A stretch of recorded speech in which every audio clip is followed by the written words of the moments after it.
Apple's iTunes dominates the world of internet music right now with an online MP3 supermarket meant to appeal to just about any music fan. But my next guest believes that the future just might belong to more specialized services.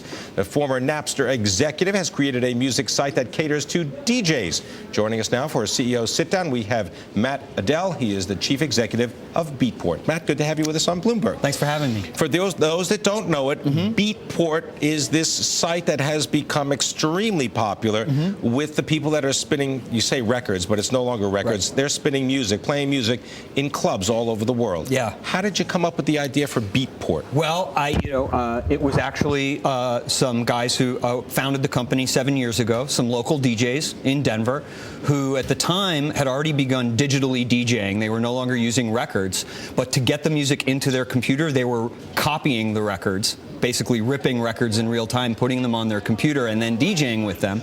And before iTunes even launched, these three guys decided we need to be able to buy this music digitally ourselves, and if we can buy it, everyone else should want to buy it digitally. And so those guys, these three guys, Jonas and Eloy and Brad, really started it 7 years ago on their own in Denver.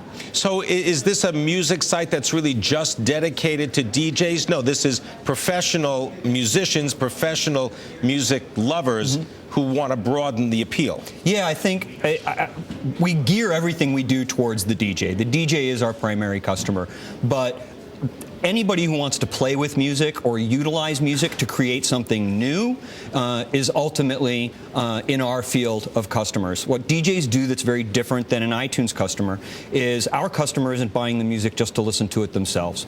Our customer is buying the music to share it with other people as a form of self-expression. They're doing that either in a nightclub, in a DJ set, or possibly making a mixtape that they're sharing with friends or selling. But the ability to play multiple pieces of music at the same time, which is what the software like Tractor from Native Instruments allows the user to do, allows you to genuinely take two pieces of familiar music and actually create something new using those as components. Blend them together, make a cocktail, for example. Exactly. Now, one of the things you also mentioned during the break was that the community, the professional community, is so insistent on getting the music almost after it's recorded, right? I mean, there's no time lag now anymore. There is no time lag. The DJ is always looking for a way to make his or her set seem unique. They don't want to sound like the person who DJ'd before them or after them. And one of the best ways to do that is make sure you have music before anyone else. And so what Beatport has done is work very closely with the artistic community all over the planet. We have offices in Berlin as well,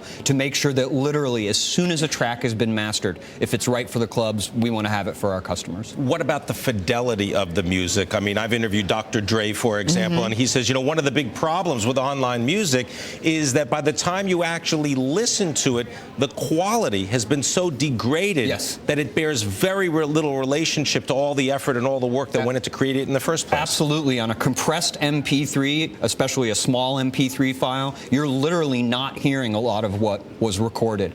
And we sell high fidelity formats, including a WAV file, which is exactly what you might get on a CD. It's an uncompressed file, and that's important to our customers because they're going to play them on the most expensive speakers in the world in nightclubs. It's very different than having a little teeny earbud in your ears. Now, are there other technical aspects to to what the DJs really want? Because you talk about this idea of being able to mash together different music, and in reading Keith Richards' book Life, I mean, he talks about how they basically had to record on a cassette tape and then run it through an amplifier all over again.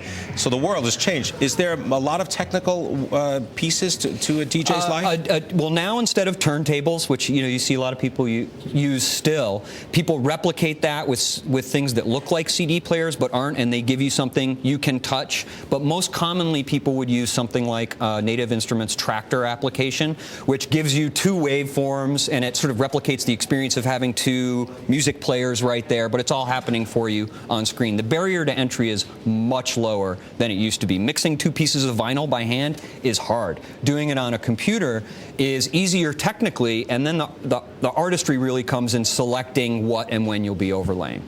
last question. Yes, sir. What's one of your favorite groups right now? Right now, I think the Swedish House Mafia are going to blow up. They had their first couple of singles go to #1 on Beatport this year, and I literally think everyone on the planet is going to know Swedish House Mafia by the end of the year. Swedish House Mafia. Yeah. All right, we'll listen after the program. How about Excellent. that? All right. Matt Adell coming to us as the Chief Executive of Beatport.